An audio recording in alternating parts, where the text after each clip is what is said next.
napasubo. Ano? Imbis na pagpunta dito, magbabalinis na ako napasubo.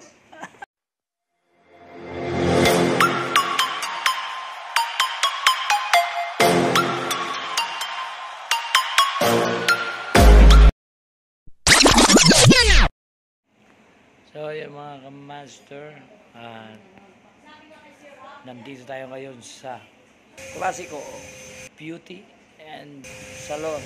Dito na kasi nagtrabaho yung tagalinis ko ng paa doon sa Montalban Rizal. Kaya dito kami pumunta sa Kawit, no? Ayan nga po, at habang inaantay ko, nalilisin ng aking kuko, habang pinapahinga ko yung aking paa, ayan nga po, at nilalagyan na po ng treatment yung buhok niya. Ayan na po, nilalagyan na ng treatment. Yung ngayon,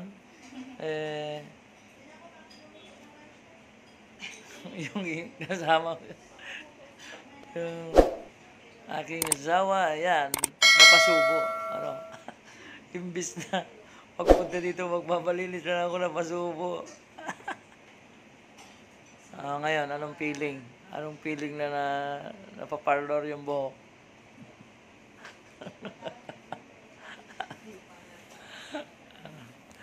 Ay, nako. So, ayan na nga po, at tinatabasan na nga po ng kilay. Yan, inaayos na yung kanyang kilay. So, habang nagtatabasan sila ng kilay dyan, ang pako naman ay binababad na para malambot linisan.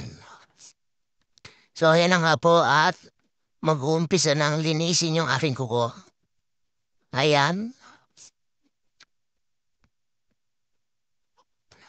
So, ayan na nga, at yan na nga po ang kinalabasan ng kanyang buhok.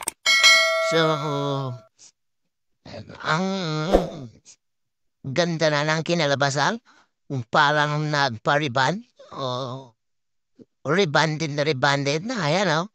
Bali, nilagyan lang po yan ng treatment. So, ayan. Maganda naman ang kinalabasan. Tuwan-tuwa naman po siya. Kasi, yun nga po, magpapalinis lang sana ako ng kuko ay napasubo.